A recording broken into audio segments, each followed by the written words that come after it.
Now we've already seen then a little bit of what we mean by targets within a systemd environment, such as what we're using with our CentOS 7 system.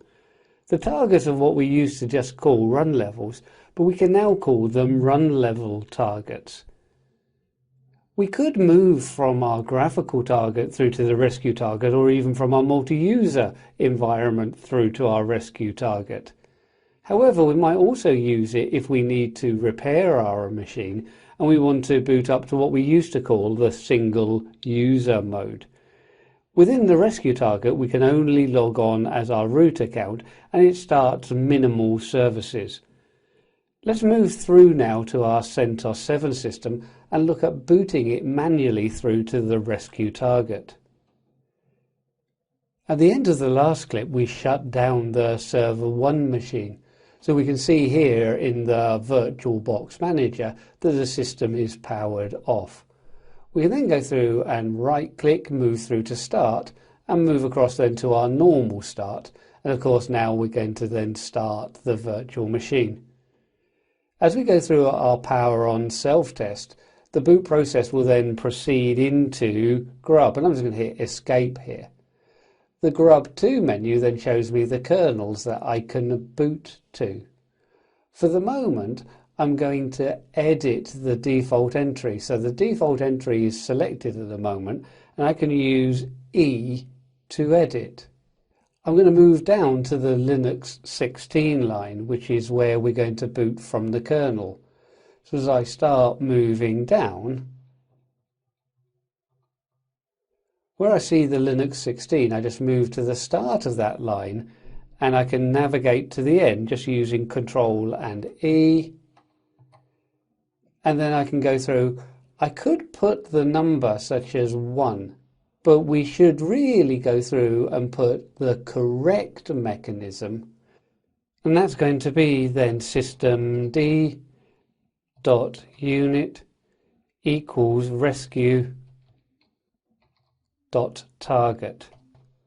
Once we've got that set then correctly, we can use then Control and X or F10 to start.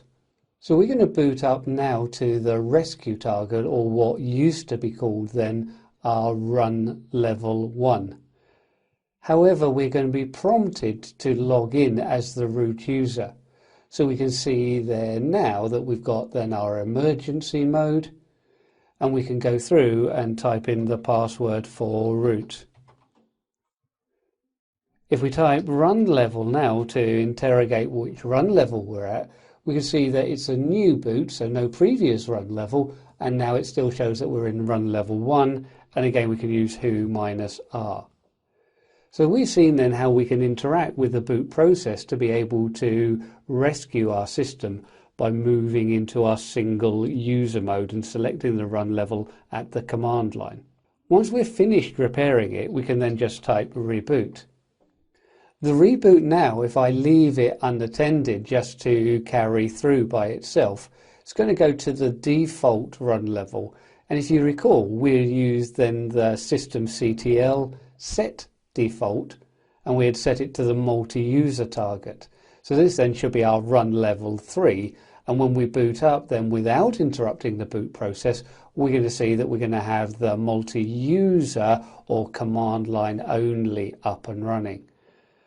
I'll log in here. I know we don't see too much, but I'll log in as root and put in the password.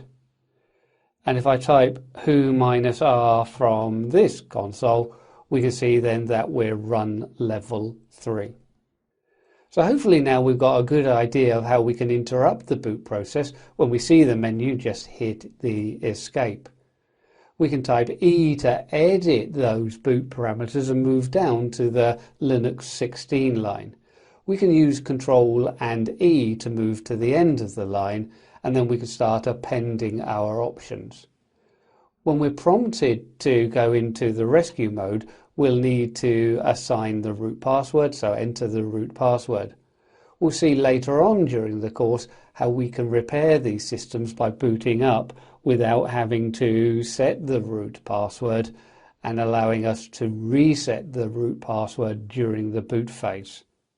But for the moment, let's drop back to the slides so we can summarize what we've taken a look at within this section.